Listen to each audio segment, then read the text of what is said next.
Welcome to another episode of From Startup to Wunderbrand with Nicholas Kuhner. For those of you who are new to the show, you might not know that I love innovative thinking. And today we just have one of those innovative thinkers that I love talking to.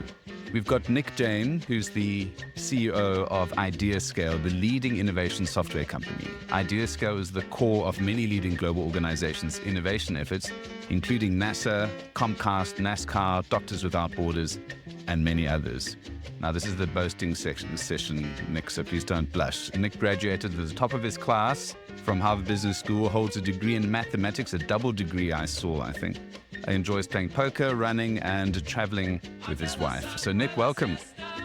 Thank you so much for having me and so much for the kind intro as well. What I didn't want to do is start out that you had worked for some of the top investment firms and consulting businesses, such as Bain, McKinsey, and I think the other one was Greenlight. So I'm sure you start with Harvard and then come with those later. But that's given you, I guess, quite a deep understanding of some of the challenges that multiple industries have working at McKinsey and companies like that. You get to work across a spread of organizations. And the business that you are CEO at, IdeaScale, deals with innovation. Now, let's go into a little bit of why innovation is important and why large companies suck at this and why they need your software.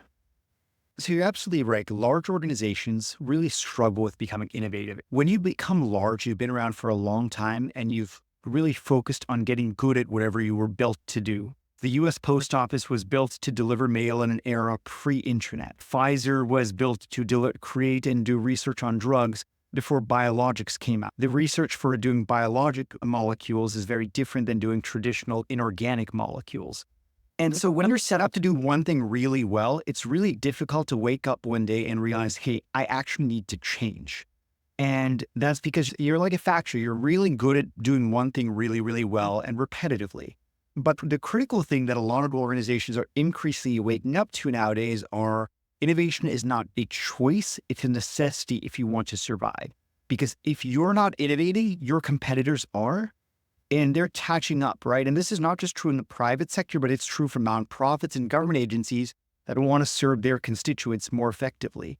So making your organization more innovative is a multi-step process. You basically need the right people, you need the right incentives, it has to be part of your core values, and then you need the right tools and technologies to enable it. Our organization, IdeaScale, really focus on the tools and technologies part. We provide software that enables organizations to collect ideas from throughout their employee base or their customer base or people who care about that company or organization, get those ideas all in one place and figure out what the best ideas are and what the worst ideas are, and then help you turn those best ideas into reality.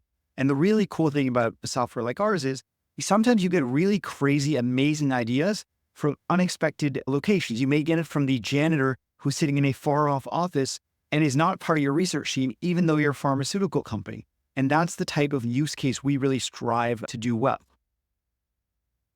It sounds like you picked up a couple of nice lessons from the Japanese and their Kaizen process, where they take ideas from janitors and so on, because that's where it comes from. It's not always the CEO and the folks at the top in the ivory tower with all of these genius ideas. Innovation, everyone says innovation and says, we should innovate. But let's look back a little bit at companies who've failed to innovate, who, if they'd had a system like this, might have had a bit of a better time of it. I'm going to name a couple, and maybe you recognize the names. Kodak, Nokia, Motorola, DeLorean, there's a whole bunch of them. How I often see these types of companies is that they are these enormous ships. And if you've got tons of legacy infrastructure, in some cases towns that are dedicated to building your business, how do you innovate? How do you prevent yourself from being taken over by these nimbler, leaner companies, almost like yourself? I mean, you're taking money out of some of the big established organizations. What is the first step that large companies need to look at in terms of their innovation process? Do they have to say, we got a problem first? Where does it start? Yeah, you don't have to phrase it like we have a problem, but rather you can frame it more positively, like we need to do this. And there's two ways you like to describe it. Number one, most organizations have a set of values or their mission statement. Like, an oil company may say we want to provide energy cheaply in an environmentally sustainable way. A pharmaceutical company may say we want to help cure diseases. Innovation has to be part of your core value statement and beliefs as an organization. If it's not up there with like your top 4 or 5 things, it's not going to be part of your actual mission. That's number one. But number two is a realization and a belief in your culture that enough is never enough. A lot of the organizations that you mentioned, and we can name many, many more, were at the top of their game. These were worldwide organizations, household names that you would know whether you're in China or the United States or Britain.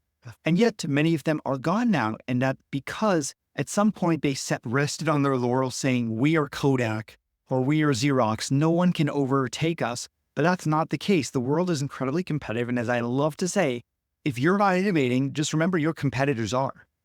And that's true every day. Imagine I'm a leader of a large organization that is turning over, hundreds of millions, if not billions of dollars. If I innovate too much, I might innovate my way out of a job because might not necessarily be the right person for that role, or I might not be technologically as advanced as this new organization needs. Talk to me maybe about some of the challenges of leadership when it comes to really, because it's great to say we innovate and our values are our innovation, but how do you see leadership in terms of taking charge of this innovation process in an organization? So I'll respond a few ways. Number one, in any organization, leadership matters. If leadership is not bought into the idea that we need to be more innovative, then the organization won't, right? You need some level of initiative from the top, whether that be from a board or regional director or a CEO. You need that buy-in. Secondly, innovation does mean some skills become less valuable. Some people's skills become less valuable. But again, going back to what I said, if you're not innovating, right, someone else is. And would you rather innovate yourself out of a job in a way that you control and you're influential? Or would you rather your competitor do that, right? In the former case where you're the innovator, you have some control over your destiny, maybe not perfect control. In the latter case where your competitor out-innovates you, you have no control over your destiny. So you can't be afraid of innovation because it is inevitable. The important thing is, can you control innovation and leverage it to your personal, as an individual, or to your organization's goals? Because again, inevitable, so you want to control the inevitable rather than try and stick your head in the sand and pretend the inevitable is not going to happen. So I'm going to name 2 brands again, because I like talking brands. I'm going to talk Betamax and I'm going to talk VHS. Remember Betamax? Yeah. I don't want to give you gotcha questions here, but so at least you know those 2. Those are 2 different technology roads that one could have gone down. I think that's the challenge that a lot of leaders or organizations are thinking is, are we choosing the right route? Is this the right technology? How can one use your platform to sort of help guide them along that difficult choice? Because you've got to at some stage put the stake in the ground. What kind of processes do you have to capture the kind of information that you're talking about? Where is the market going? Which ideas are good?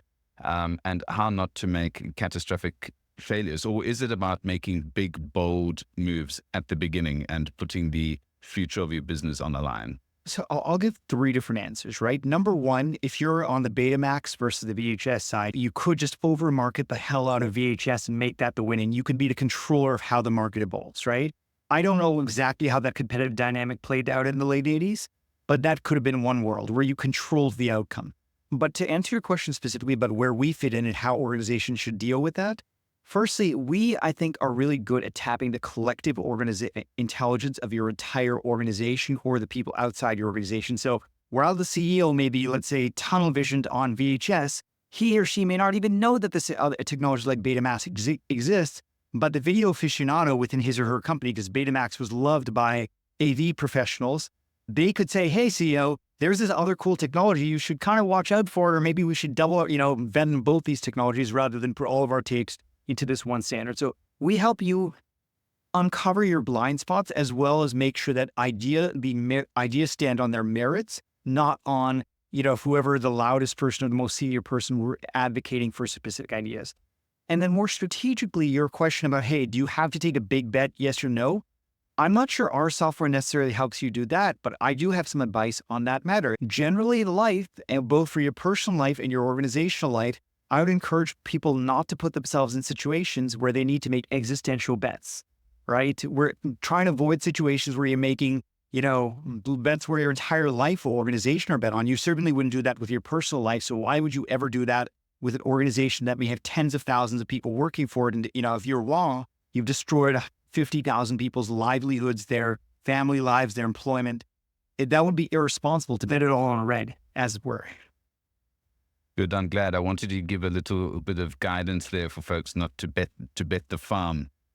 What I was thinking about when I was going through your profile and going through IdeaScale is I love software as a service. So for me, this looks like the missing link, because we've got CRM, EPM, P, all of these different systems which are looking at the financial side of the business and the accounting side and the customer side, but not the innovation side. And I think this is a great way of making sure that you capture the IP that is latent or sitting in the organization. And that is such a valuable tool. I mean, where else would this information sit in the past? In somebody's scrapbook, or perhaps on somebody's Excel spreadsheet, or one. Yeah.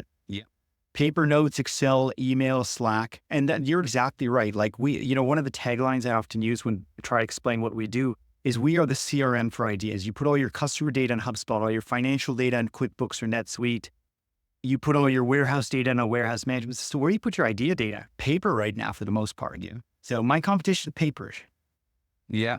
So I love that, because I think the IP, I talk about something called creative data science quite often. You're training yourself up on Python at the moment, I read.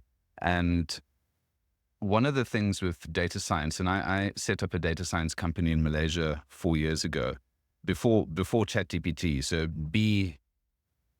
BGPT. And there were a lot of really smart guys who were good at coding, good at coming up with using Python, R, and all of these wonderful things. But they had no ideas. They were just going to try and improve what is currently there and give us the same thing, just better and faster. And it goes back to that old Henry Ford apocryphal saying that, if you ask people what they want a faster horse. And we're in that exact same phase right now. People are just using ChatGPT to make faster horses. It is really frustrating. And when I talk about creative data science, it is putting this layer on top of ChatGPT, on top of all of this AI, where we now have all of this fantastic technology, data, speed. We now need to think differently. And what I see is your product is almost like creative data science. You are now taking masses of data. You are taking the right-brained people, so the more creative type people, getting their insights and applying that onto the left-hand brain people to create leap forwards, hopefully, in terms of products on the back of AI. So I think this is a really exciting space, and definitely a space that's growing, and one that will hopefully help companies not just make faster horses.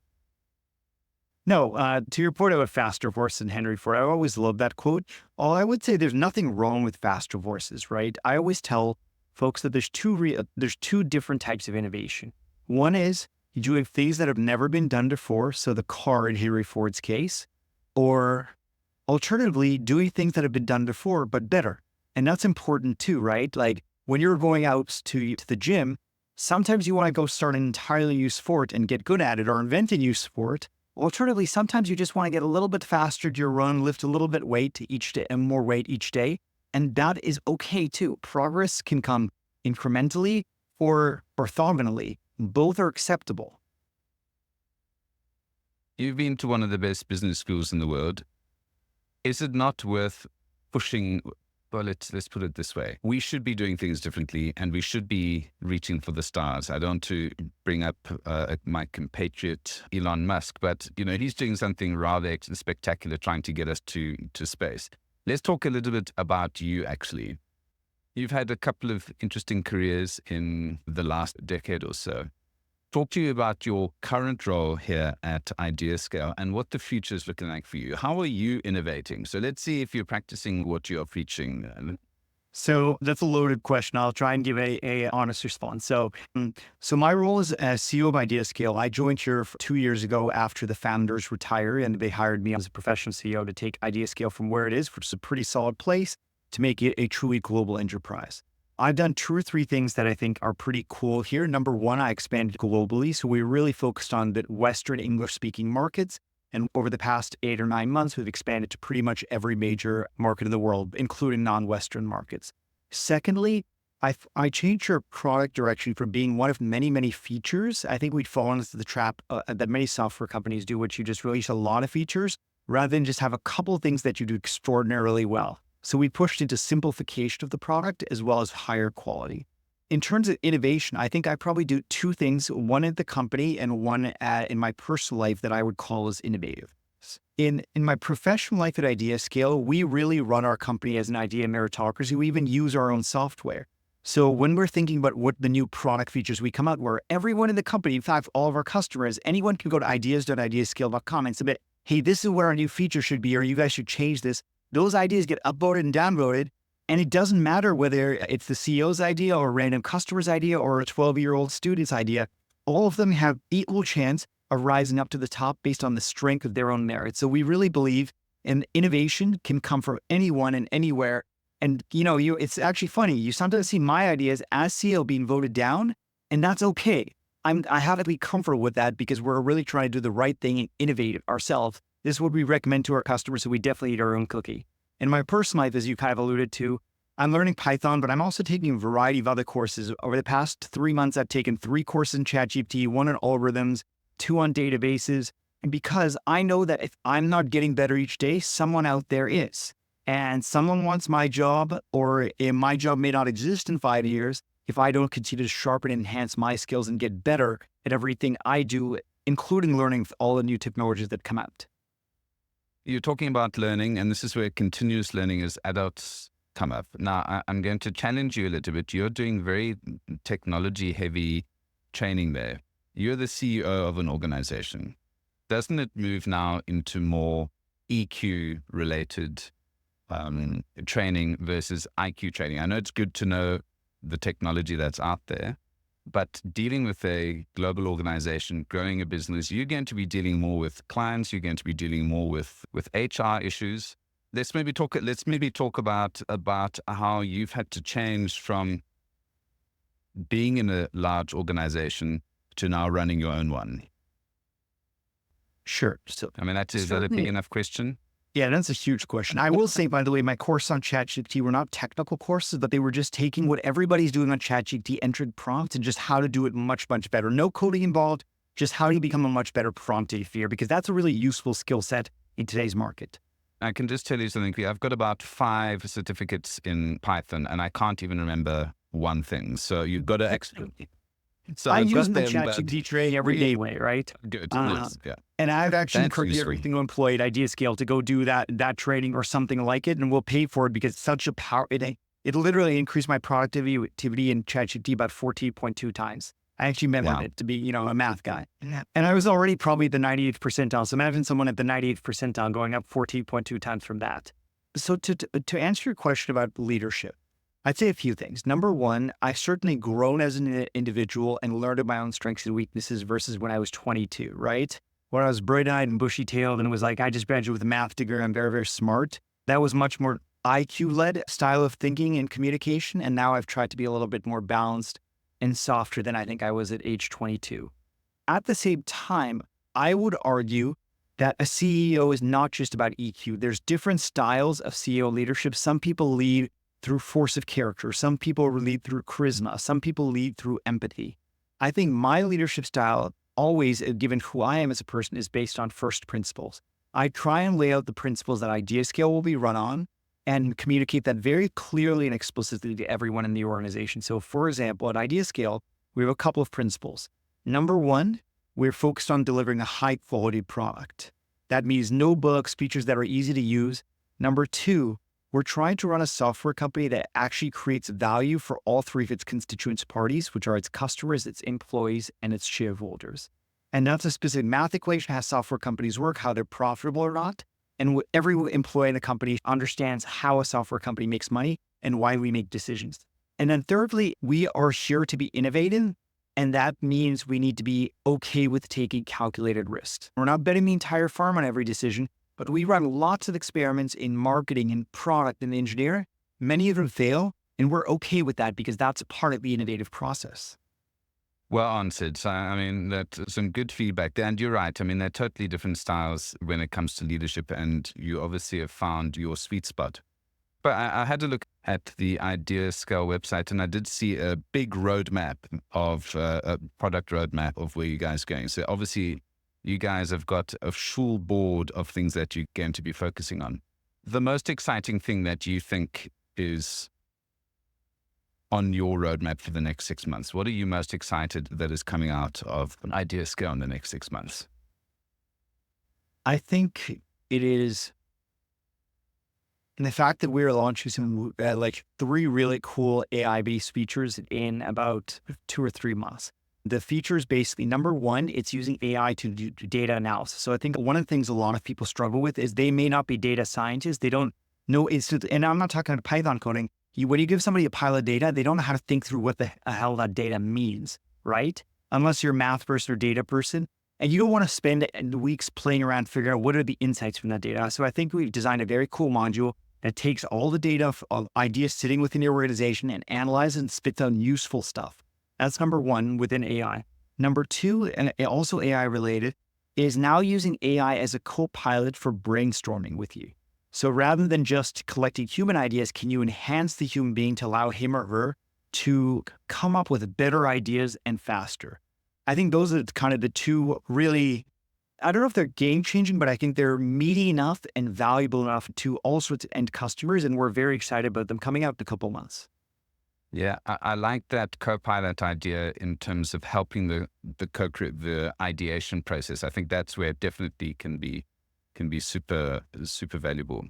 I think IdeaScale is definitely a good starting point for folks who want to start their innovation journey, and I would suggest that folks go and check it out.